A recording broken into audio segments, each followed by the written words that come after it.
De ce textul acesta, și așa cum este el înregistrat în Scriptură, există acolo? Ce rost are? Ce s-ar fi întâmplat dacă nu exista? Asta este întrebarea la care aș vrea să răspundem astăzi.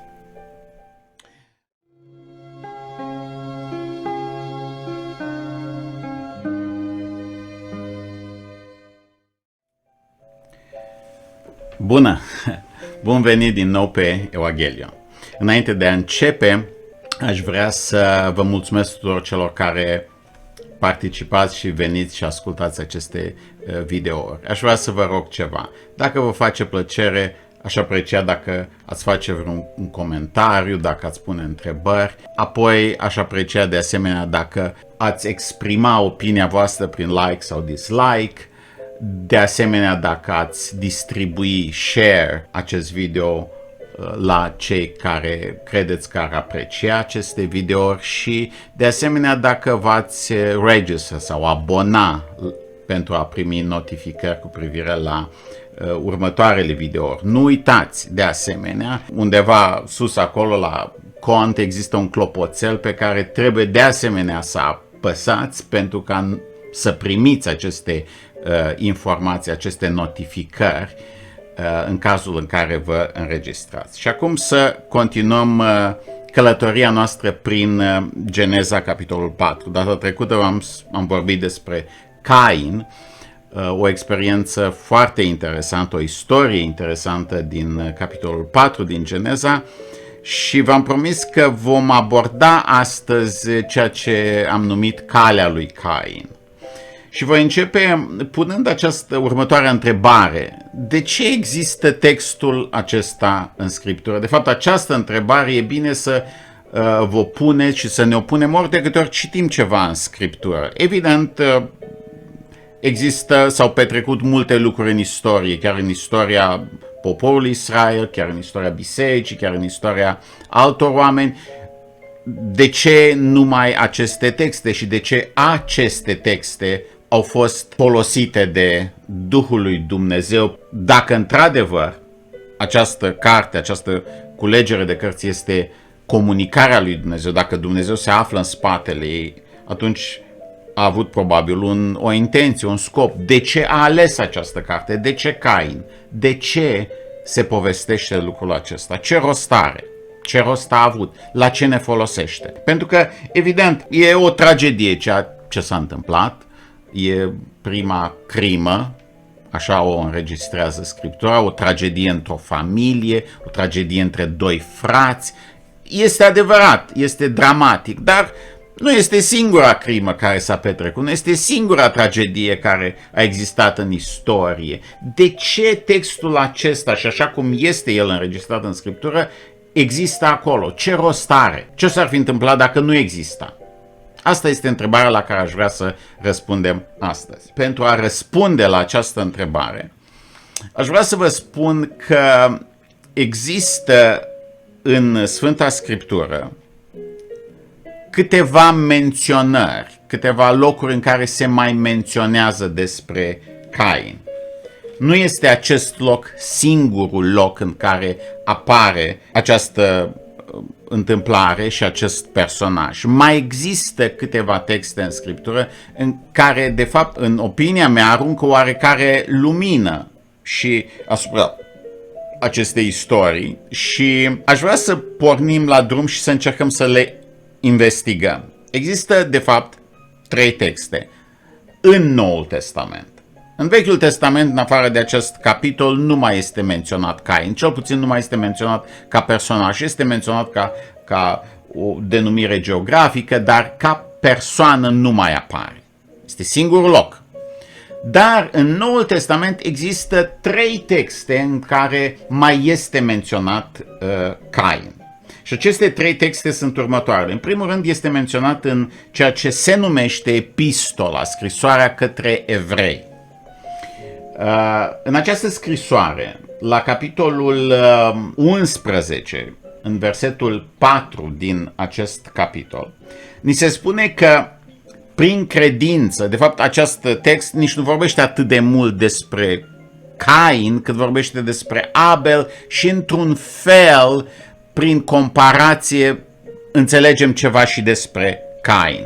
Prin credință a adus Abel, foarte interesant, prin credință a adus Abel lui Dumnezeu o jertfă mai bună decât Cain. Cert este că, spune textul acesta, că jertfa lui Abel a fost mai bună, nu avea fapte bune, nu pentru că jertfa a fost specială, a avut niște caracteristici speciale, ci pentru că Abel a avut credință. Prin credință a adus Abel lui Dumnezeu o jertfă mai bună decât Cain. Prin ea, prin credință, a căpătat mărturia, confirmarea, dovada că este neprihănit, evident, înaintea lui Dumnezeu, căci Dumnezeu a primit darurile lui și prin ea, prin credința aceasta, vorbește el, măcar că este mort.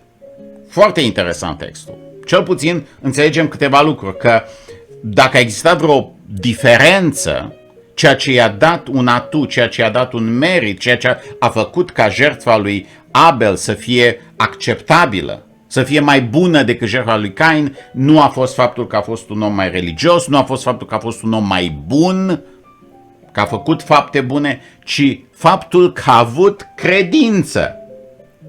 Prin credință a adus Abel lui Dumnezeu o jertfă mai bună. Un lucru foarte interesant. Țineți minte că am vorbit despre credință și până acum când am vorbit despre Evanghelie, despre Evangelion, că este puterea lui Dumnezeu pentru mântuirea fiecăruia care crede, pentru că în ea este descoperită, în Evanghelie este descoperită o neprihănire pe care o dă Dumnezeu prin credință și care duce la credință. Deci, din nou revenim la credință, aceeași credință despre care am vorbit în Geneza capitolul 3, când am vorbit despre faptul că pur și simplu Adam a crezut minciuna șarpelui și nu l-a mai crezut pe Dumnezeu. Alegerea a fost o alegere a credinței atunci când Adam a ales ceea ce a ales. În ultimă instanță nu l-a crezut pe Dumnezeu, ci l-a crezut pe șarpe. Abel a adus o jertfă mai bună, a devenit acceptabilă, a căpătat mărturia că este neprihănit înaintea lui Dumnezeu, nu pentru că avea fapte bune, nu pentru că mergea la nu știu ce biserică, nu știu că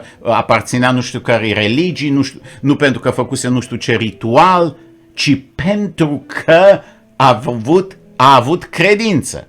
Următorul text în care ni se pomenește Cain este în prima epistolă, prima scrisoare a lui Ioan, la capitolul 3, cu versetul 12, în care oamenii destinatarii scrisorii sunt îndemnați, sunt încurajați să se iubească unii pe alții, să aibă dragoste unul pentru celălalt și să nu fie cum a fost Cain, nu cum a fost Cain care era de la cel rău și a ucis pe fratele său.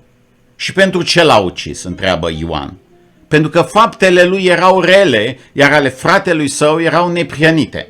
Deci, din nou, descoperim aici o nouă informație destul de valoroasă cu privire la istoria pe care am citit-o în Geneza și despre care n-am înțeles foarte multe lucruri, nu au fost foarte multe lucruri clare acolo. În textul acesta însă ni se spune că a existat pur și simplu invidie. Cain avea fapte rele, Abel avea fapte neprihănite, era un om deosebit, era un om bun și pur și simplu Cain n-a mai suportat să trăiască lângă un om mai bun. L-a urât pentru că era mai bun decât el. Cain era de la cel rău și a ucis pe fratele său. Cu alte cuvinte, sunt foarte interesante aceste două texte, pentru că acesta spune că de fapt Cain a devenit inacceptabil înaintea lui Dumnezeu datorită faptelor lui rele, datorită caracterului său rău. Dar Abel a devenit acceptabil, a devenit neprihănit înaintea lui Dumnezeu prin credință.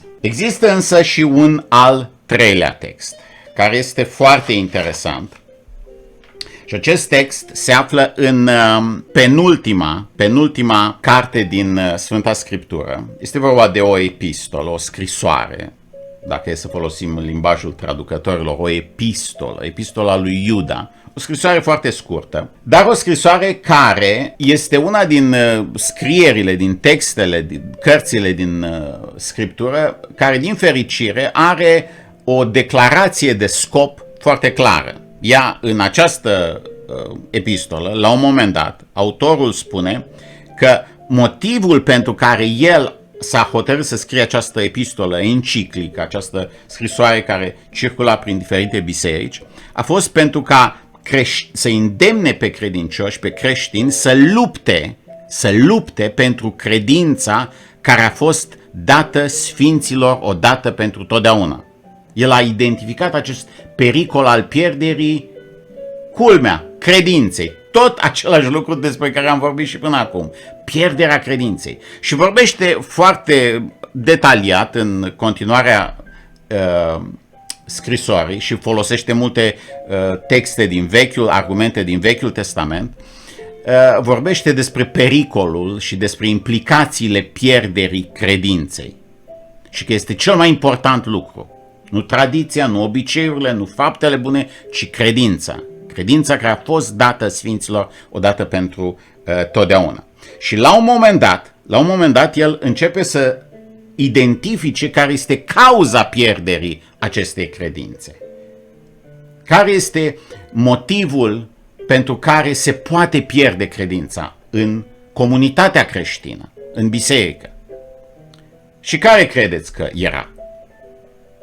Filozofiile din afara bisericii, televiziunea, oamenii din afară, puterile politice, mass media, cărțile, știința. Nu.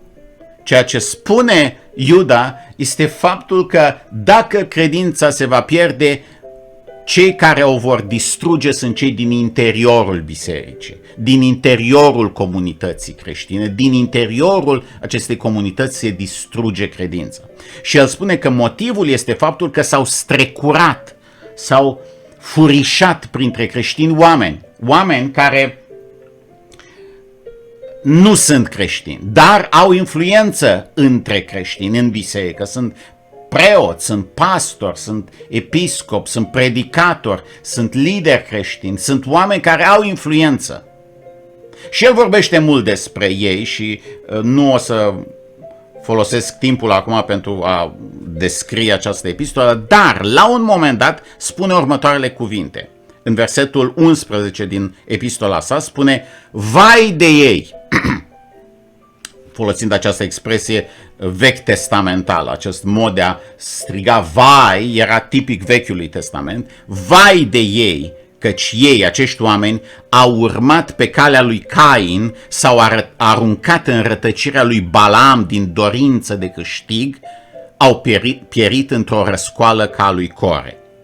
Vai de ei, căci au urmat pe calea lui Cain. Nu o să vorbesc despre Balaam și despre Core acum, dar am să subliniez această expresie, identifică în această epistolă pe cei care aduc nenorocirea în comunitatea creștină ca oameni care au urmat calea lui Cain. Ce este calea lui Cain? De ce pomenește acest text? După toate cele 64 de cărți din Scriptură, din Vechiul Testament până în Noul Testament, dintr-o dată alege pe prima carte, alege această întâmplare din capitolul 4, această experiență, istoria lui Cain, pentru a defini pe niște oameni care aduc nenorocirea în comunitatea creștină, în Biserica lui Hristos. Oameni care au urmat pe calea lui Cain. Ce este calea lui Cain? Și atunci mi-am pus întrebarea aceasta și încercând să răspund la ea, m-am gândit că ar fi foarte bine să încercăm să comparăm cele două texte cât de cât, să vedem dacă există câteva lucruri pe care le putem lega, dacă găsim câteva elemente cu care putem să batem niște cuie dintr-o parte într-alta și să tragem niște fire, să vedem dacă există niște conexiuni. Și dacă vă uitați în Geneza, în capitolul 4, este foarte interesant că această crimă, această tragedie, acest conflict, nu a avut loc în familie, nu a avut loc pe câmpul de luptă, nu a avut loc la locul de muncă. A avut loc, dacă ar fi să metaforizăm, a avut loc în biserică, a avut loc la locul de închinare sau în legătură cu elementul acesta liturgic al închinării, al aducerii jertfei, din cauza aceasta și în jurul acestui eveniment. Deci, în contextul comunității creștine. care în momentul acela, în Geneza 4, erau cei doi frați, Cain și Abel. Și mai mult decât atât, dacă te uiți în Geneza capitolul 4, Cain l-a omorât pe Abel nu dintr-o invidie banală. De fapt, nu l-a omorât pentru bani, nu l-a omorât pentru o bucată de pământ, nu l-a omorât pentru o femeie, nu l-a omorât pentru, știu eu, dintr-un alt fel de conflict, dintr-o ceartă de vorbe care ar fi escaladat. Nu! Cain a adus o jertfă, Abel a adus și el o jertfă. Și Dumnezeu n-a primit jertfa lui Cain. Acum, o jertfă e ceva cât se poate de simplu de înțeles, că o jertfă și astăzi și atunci și în orice context, orice act pe care îl aduci înaintea lui Dumnezeu, în ultimă instanță are o anumită caracteristică foarte personală, ține de relația ta cu Dumnezeu. Și dacă Dumnezeu nu o primește, dacă Dumnezeu te refuză, indiferent de imaginea care ți-o creează, este de la sine înțeles că în primul rând ar trebui să te preocupe, să te frământe faptul că există o problemă între tine și Dumnezeu. Acesta este primul lucru, acesta este primul semnal de alarmă care ar trebui să apară. Primul bec roșu. Indiferent ce văd alți oameni, indiferent dacă am sau n-am succes cu jertfa mea, important este, dramatic este faptul că Dumnezeu are o problemă cu mine sau eu am o problemă cu Dumnezeu. Culmea este că Cain avea o relație cu Dumnezeu. Bineînțeles că avea o relație cu Dumnezeu, că de aceea s-a dus să aducă o jertfă. Da! Numai că în această relație dintre Cain și Dumnezeu, subiectul nu era Dumnezeu, subiectul era Cain, Dumnezeu era obiectul, era elementul care depindea de subiect. Subiectul era Cain, el era important. La urma urmei, închinarea aceea a avut importanță nu pentru că avea de-a face sau reprezenta oglindirea relației dintre el și Dumnezeu, ci pentru Cain acea închinare, acea jertfă a avut importanță ca un element de competiție.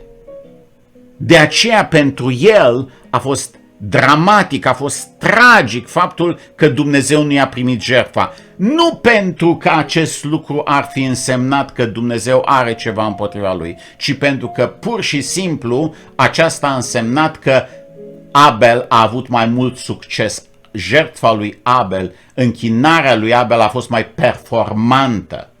Abel a avut o imagine de om de succes, de om care este superior lui Cain în contextul închinării. Calea lui Cain. Calea lui Cain este calea unui om religios, este calea unui om credincios, este calea unui om care respectă tradiții, care face liturghie, care aduce jertfe, care predică, care cântă, care lucrează pentru Dumnezeu. Calea lui Cain este calea unui om religios. Dar un om pentru care religia, pentru care Dumnezeu, pentru care credința, pentru care Scriptura, pentru care toate aceste lucruri nu sunt decât un mijloc către un scop. Iar scopul este el, este evidențierea lui, este succesul lui, este imaginea lui. Și e plină istoria creștinismului, istoria Scripturii, istoria bisericii, sunt pline de astfel de oameni care au devenit oribili, care au devenit monstruoși din dorința, din foamea lor de a fi văzuți ca fiind speciali, extraordinari, sfinți, deosebiți, acceptabili, măreți înaintea lui Dumnezeu și înaintea oamenilor din cauza lui Dumnezeu, care s-au folosit de gloria, de aureola pe care o dă poziția în biserică pentru a-și satisface propriul orgoliu.